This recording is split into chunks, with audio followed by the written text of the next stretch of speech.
Hi and hello Let's Play fans, it's your old pal Berg787 back once again with a brand new series, as you might be able to tell having a look at your screens now. But before we get into that, I'm also back with a brand new big pot of coffee which I've been dying for all day. I cannot express how happy I am to be drinking this coffee. It's literally the highlight of my day so far. I'm loving this cup of coffee. It's number one. Number two, it's the sandwich that's now digesting in my stomach. I didn't want to eat and talk at the same time like some sort of, uncivilized beast. I did eat the sandwich with my hands. I didn't eat it with a knife and fork, but, I'm not going to eat it while I'm talking. I loved that sandwich. It was an awesome sandwich.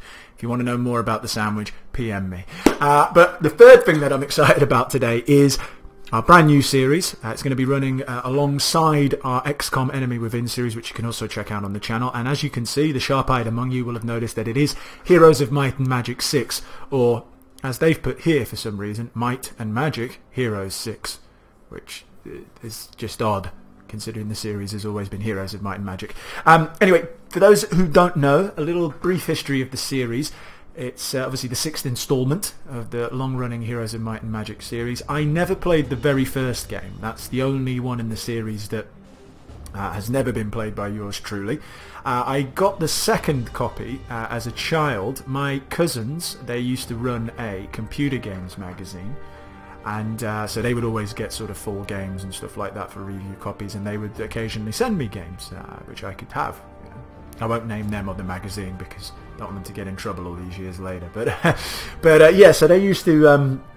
They sent me a copy of Heroes of Might and Magic 2, and as a child I completely fell in love with that game. I thought it was amazing, the best thing since sliced bread type thing. Well, actually that was a lie. I thought Championship Manager was the best thing since sliced bread, but this was quite high up there. This was like, I don't know, something that's not quite as good as sliced bread, but very good, very good. They're definitely a food themed theme to the Let's Play this today. But yeah, so Heroes 2 was great.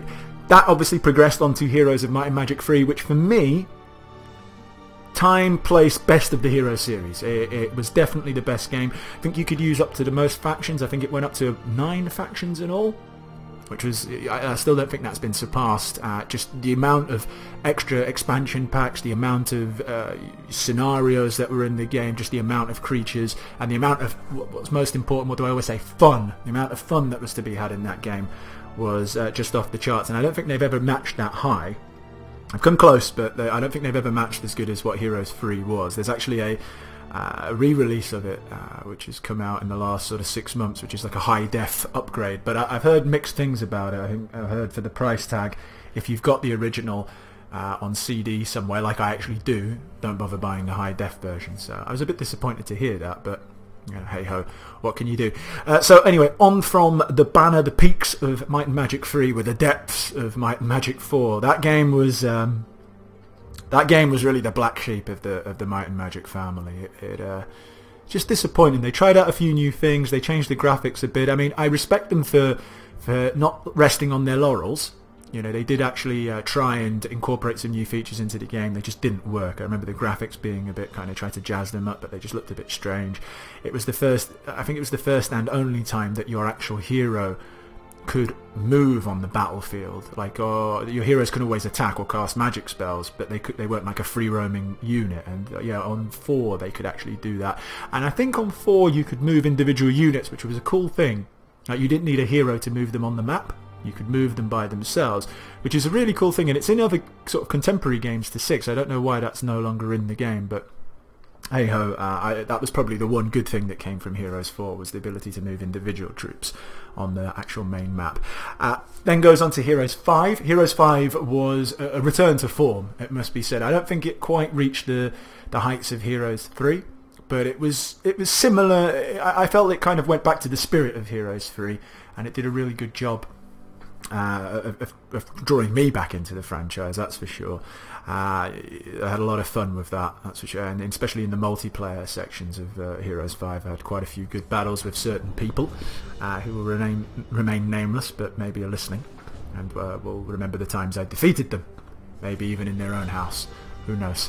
And now, anyway, that brings us nicely on to Heroes 6. I have played a little bit of it, so I am a bit familiar with some of the new game mechanics. I mean, overall, it's a Heroes of Might and Magic game, so the the general setting, the general mechanics are the same. There are a few new things that I've noticed which I will go through as we play.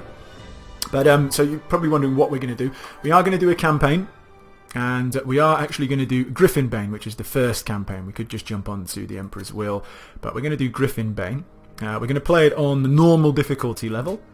Obviously we don't do pussy play, we don't play on easy, but I don't want to play it on hard just yet until I'm a bit more familiar with the game. And if we're finding it a bit too easy, you know, we can always jump up onto hard difficulty. So without further ado, let's get straight back. Well, let's just read this. Years have passed since the death of Duke Pavel, killed by demons summoned by the dying wish of the orc shaman Torgrel, whose tribe has been slaughtered by the Griffin armies. Okay, so tit for tat. Now a young man, Pavel's only son Slava, accompanies his aunt Sveltana in the mountains of the Griffin Duchy to investigate signs of a new demon threat. Okay, so that's setting the story. Let's get into it.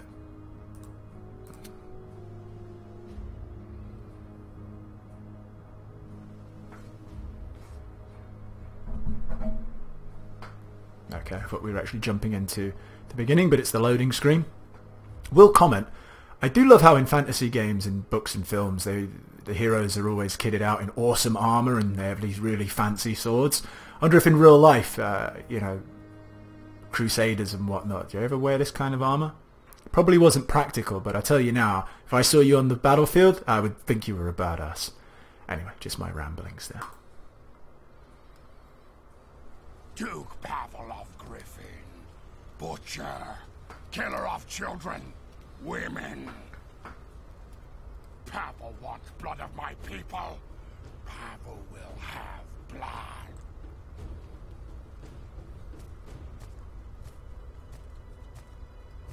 Orc blood is kin to demon blood.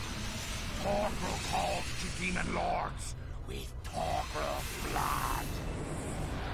Come, children of Ergash. Avenge Torgrel! Avenge tribe! Your rage runs deep and strong, Shaman. Your call has been heard and answered. I accept your offering. I am Erebon, the Prince of Hate, champion of the Overlord Urhakal. Your soul now belongs to me. Kill Duke Pavel and lay the duchy to waste. Fill the hearts of your enemies with bitter tears of loss and anger.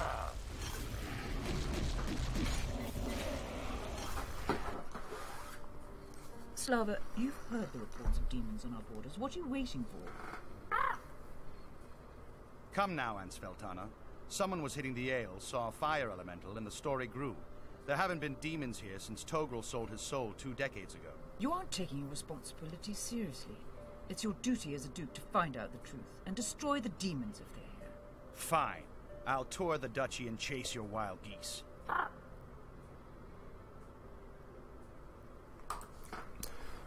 Okay, so that seems to be the end of this little tete-a-tete. So we are going to be playing as Duke Slava, son of the late Duke Pavel. We do have a quest. Rumours speak of the presence of demons in the mountains northeast of Eastalon. Sveltana has brought the young Slava here to teach him what it means to be a Duke of Griffin. And apparently what it means to be a Duke of Griffin is to destroy 2 wolf packs. Not kill, mind you, destroy them. So that's what we're going to do, and if we do that, apparently we get 1,000 gold and 3 logs of wood. How exciting. So off we go. We've been charged with hounding out these wolves and thrashing them. Here seems to be the first pack, so let's just jump straight in and kick their ass. So 11 wolves against these chaps are called sentinels. I'll explain a little bit about what they do, and these are crossbowmen who I'm sure you can work out what they do.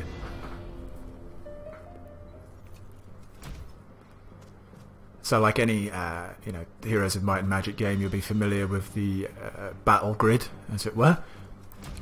People take turns in moving. The faster, the longer the faster the unit is, the quicker their turn comes up. So wolves, obviously, apparently being pretty quick, they tend to have better initiative, I suppose. They will tend to have their goes first, and then it comes to us, and you know, that's the sort of way it goes. We will try and kill them.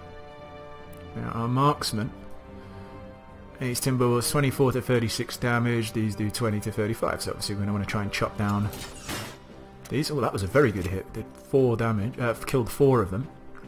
Now these sentinels are your sort of bog standard infantrymen, but they do have a pretty cool special ability, which is it this? Shield guard. Yeah, so when an enemy attacks an adjacent friendly stack, 35% of the damage is dealt to the sentinel, with 25% reduced effect. So they can, they can be cannon fodder and run around hitting people, but they can also be used quite well defensively to help your sort of weaker units, as it were. So like your marksmen here, or crossbowmen rather, they would absorb some of the damage if they stood next to them. I'm not actually going to do that. I'm going to send them straight in to fight these wolves, because I think that's going to be the better option. I actually made a little bit of a schoolboy error because I didn't attack with Duke Slava when I could have. That's good. Gets the retaliation. I was hoping they wouldn't attack. Oh, good, we didn't lose anyone. Very pleased about that. Duke Slava, not to feel left out, we'll use him as well. And boom, so we've eradicated our first wolf pack. Only one more to go. Yeah, all nice and good. Didn't lose any creatures. Superb. And obviously this being the world map, this is where majority of the game takes place. And as you walk around, obviously you can find resources. We've picked up some ore. I'm going to go to a treasure chest. In the treasure chest, usually you can pick between gold and experience, but in this particular treasure chest we've actually found an artifact, which is a 4-leaf clover, which increases our destiny +4, which I'm guessing is what the game uses as luck, because usually a 4-leaf clover would increase that. So there's also buildings, which add stuff or give you stuff. Obviously in this we get might power +1, so sounds like a good thing to do. And here's another treasure chest. We'll go and open that. Okay, as I was mentioning before, most treasure chests will give you this choice of gold or experience. Since we don't actually have a castle to be building stuff in yet, gold is kind of pointless to us, and experience is always good early in the game, especially when it's giving us 1,500. Usually the experience you can get is between 1,500 and 500, so we're obviously getting the most we can, so we'll definitely take that. Yeah, so our castle here, this isn't a castle that we can build stuff in, it's just some sort of tower. But if we did have a castle that we needed to build stuff in, and obviously gold might have been a better decision, but we'll come to that when we do get our own keep. There we go, we run out of movement points at the end of the turn. That moves it on to the next turn. We picked up 500 gold and 2 wood from that campfire. And there's some gold there as well. Remember Togel's. Remember that his vengeance cost your father his life. If there are demons out there, find them. Start nearby. Check every copse, every hamlet. Okay, I will check every copse and hamlet, auntie. And here is that other wolf pack. So, been sent out to kill wolves, and hunt and kill wolves we have. Now this is an upgraded wolf. I believe it's a dire wolf, which is a slightly harder version of the regular, whatever these kind of wolves are, regular wolves. There you go, they're black. Look meaner, and they're actually bigger as well. I believe they take up 4 hexes. Yeah, so they are a bigger beast than the timber wolf. So,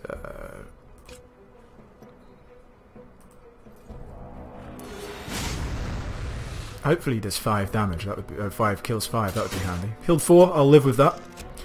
Now he can't attack us if we move him.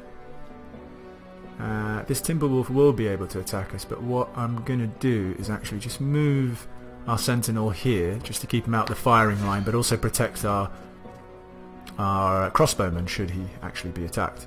But they couldn't reach us anyway, so it didn't really matter. Do we have any spells? Okay, we've got this Stand Your Ground. Target stat gains 1 extra retaliation, and its might defense increased by 7 for free turn. Okay, so that's pretty good if we think we're going to be attacked. I think we're probably going to be okay. I'm going to use Slava to put the smite down. Okay, Slava, you kill this Timberwolf. Please kill one. Yeah, good stuff. And our Sentinels will finish off the dreaded Direwolf. In your face!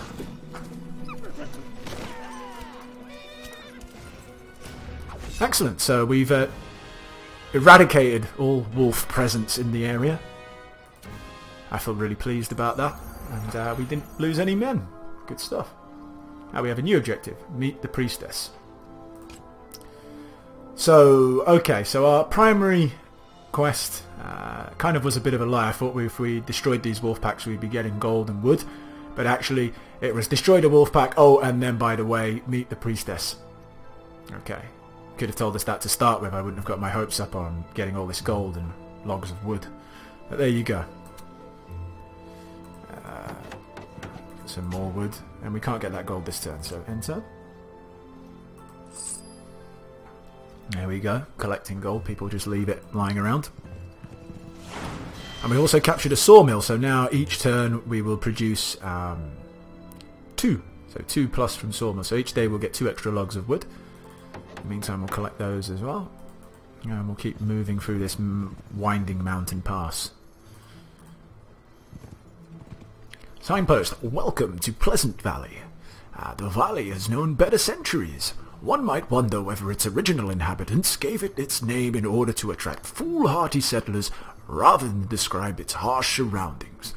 Perhaps they named it for what it might become in the future, with a thousand barrels of sweat and a little help from a powerful earth magic druid. What couldn't be helped with endless barrels of sweat and an earth magic druid? I feel that could solve a lot of problems. Okay, I believe we've probably found this priestess. Yeah, creatures with a thirst for glory wish to join our army, so we're going to get this blonde lady, or 6 of them, and some more sentinels and crossbowmen. And we've also got some new objectives, so... rumours speak of the... oh no, we already know that. Active. Reach the nearby village. Okay, well, we'll look to do that. First, I just want to rearrange our party slightly. How do I go into... Is there a way? There we go. Okay, so just so you know, these priests, the Vestals, is what they're called, they have an ability to heal twice per battle. They can resurrect, actually, some of your fallen comrades. They're not particularly strong or tough. They do die like flies, but you know their ability to heal is very good. And they also do have a skill where, I don't know what the chance is, but there's a chance that when they do attack someone, that it stuns that unit for a couple of turns, which is really handy, but it's not something that you want to really use. You don't want to proactively use that. What we're going to do is we're just going to split this stack in half. Same with these. There we go. So now we've got 2 lots. And we'll go and take on this army of demons. Oh, we'll do that next turn.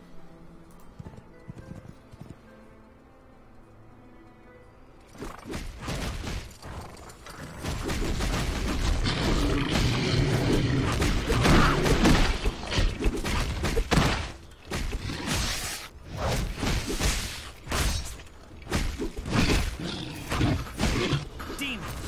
By the holy light of Elrond, Sveltana was right. They're here fighting against orcs. What are orcs doing? Go, Blue. Tell your mistress if she doesn't already know.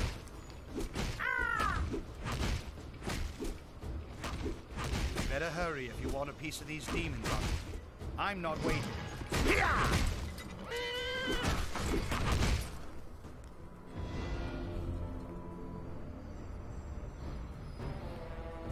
Okay, so we're fighting a bunch of demons. We've got Big Fuck Off Demon, Weird Whip Demon, and Bitch Demon. What did we get? A morale boost? I believe that was. Good morale for crossbowmen. Which means they're going to be able to attack twice. This is called a Juggernaut. What is his abilities? The Juggernaut moves towards the target area, hitting all stacks and objectives along the way. Structured damage. Okay, so you can hit multiple people, basically. The Juggernaut is immune to might... Immune to effects decreasing might resistance, blah blah blah. Fireproof skin. Vulnerability to light magic, and is living. These sex fiend maniacs, with their chains and leather and whatnot, they are... Well, the maniac is immune to mind influence and effects decreasing morale. Fireproof. Vulnerable to light and that. And these succubus, they can shoot. They have pleasure in pain, so melee attacks deal only 90% of their normal damage to the succubus. The remaining 10% is dealt to themselves. Alright, so the person who attacks them actually receives 10%. Wow, that's pretty good. That's a good skill to have. Fireproof skin. and yada yada yada. So it's a toss-up. I'm not really sure who's more dangerous. Don't you do anything, Slava. Let's attack the... Well, you actually can't attack any of us if I move back. You will be able to attack, but I can do stuff to...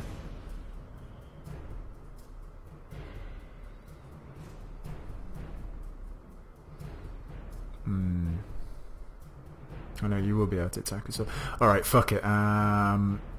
Juggernaut it is. Good shot. You get a second shot. Might help with Slava. Still can't kill this fucking up. That's rather annoying. How much health has he got left? 24.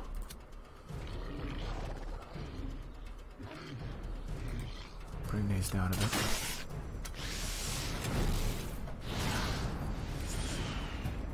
Oh, cool. So, well, he's not going to retaliate if I kill him, is he? I don't really like being aggressive with these women because we like to keep them. It's had a healing ability, but since they're going to get 2 attacks here, that's it. Light from your boobs.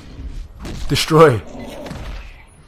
These fuckers will retaliate though, so run away over here.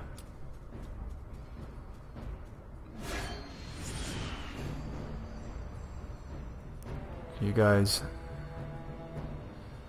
get stuck in.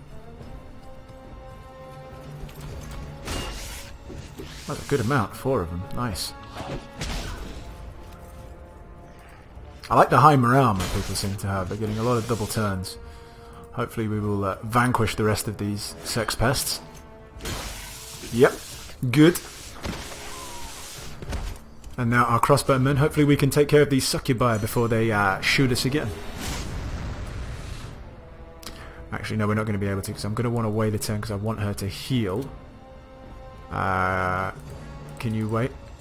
Why can't you wait? Alright, basically, we're going to have to lose. It's not the end of the world. We lost 1 sentinel. We probably could have worked it where we didn't, but never mind. Alright, good stuff. And we went up a level, so here we got some boost into our, is this might power, and just might overall. Cool. May Father Sky light your way. I am Sveltana, Regent of the Griffin Duchy. This is Duke Slava, son of Pavel. May Mother Earth give you strength. I am Crawl, War Chief of Whitespear Clan from Red Skull Island. How does Regent know Orc greeting? I know your customs better than you know ours. By what right do you cross our lands? Demon raiders attacked tribe, kidnapped powerful shaman, Elda Ula. Demon leader calls himself Togul, Pavel's Bane. Orcs follow trail to this place.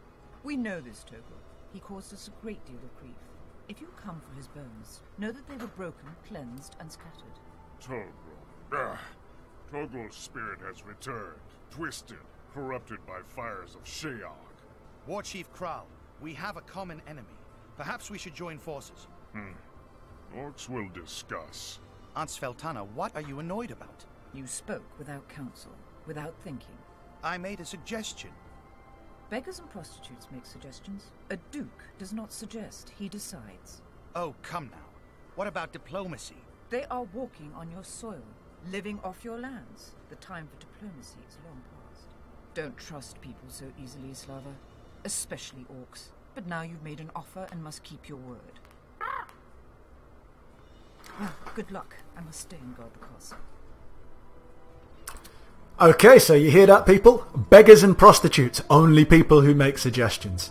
I'm going to be my own beggar and prostitute right now and suggest that we put a cut in this video. So, pretty productive first video. We slaughtered a bunch of wolves, killed a few demons, earned a bit of gold, met an orc who seems like a fairly nice guy, although our aunt thinks otherwise. And I'm going to make some more prostitution beggar advice. If you could subscribe and like if you liked the videos, that would be really great. I would fully appreciate that. And until next time, thanks for watching and keep up to date.